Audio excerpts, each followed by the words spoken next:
April 28, 1944. The sweltering heat of a Texas afternoon beats down on the dusty platform at Camp Hearn, where a freight train screeches to a halt, its cars crammed with weary men in tattered Wehrmacht uniforms. Dust swirls in the air, mixing with the sharp tang of sweat and diesel. You can almost feel the jolt as the doors slide open, revealing rows of German prisoners, their eyes squinting against the relentless sun. These are the captured soldiers of Hitler's army, infantrymen from the Afrika Korps, Luftwaffe pilots shot down over Europe, now stepping onto American soil for the first time, hearts pounding with uncertainty. What horrors await in the land of their enemies? Among them is Sergeant Fritz Müller, a 28-year-old from Berlin, his face gaunt from months in transit across the Atlantic. He clutches a small bundle of belongings, whispering to his comrade beside him. This is it, the end of the line. The guards bark orders in crisp English, rifles slung over shoulders, herding the POWs into formation. But as Müller's vision clears, he freezes. The men watching over them aren't the tall, blonde, Aryan ideals preached by Goebbels' propaganda. They're black American soldiers from the 813th Military Police Company, their uniforms starched, M1 Garands at the ready, faces stern yet composed under the brim of their helmets.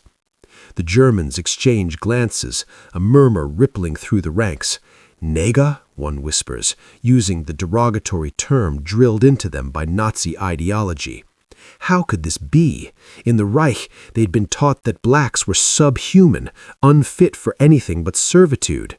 Yet here they stand, these soldiers of the U.S. Army, men like Corporal James Washington, a sharecropper's son from Alabama, now wielding authority over the supposed master race.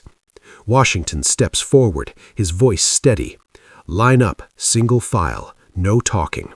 His rifle gleams in the sunlight, a silent promise of order enforced. As the POWs shuffle toward the waiting trucks, the contrast hits like a grenade.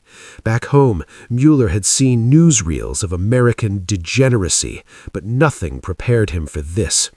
The blackguards move with quiet efficiency, handing out canteens of cool water, actual water, not the brackish slop from their U-boat holds.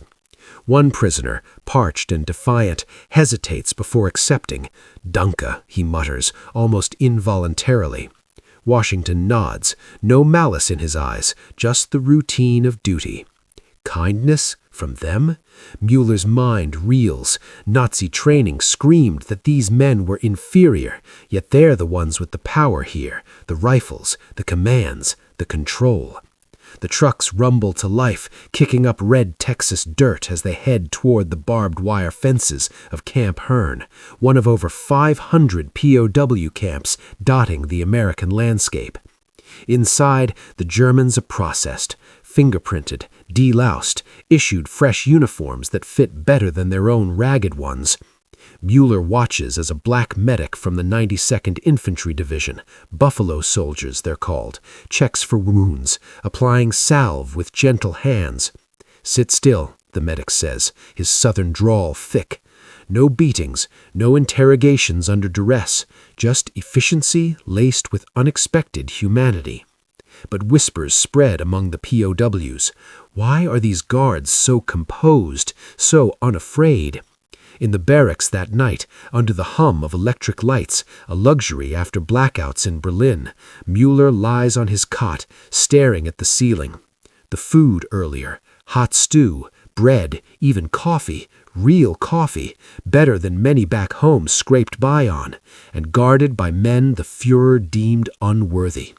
You can imagine the cognitive dissonance gnawing at him, the seeds of doubt sprouting in the fertile soil of this strange new world. Yet, as the lights dim, a deeper unease settles. Müller overhears a conversation between two guards outside the wire, something about Jim Crow and separate barracks for black troops. What does that mean? Why do the Americans treat their own like this? Little does he know, the real shock is just beginning, as the veil of propaganda starts to tear.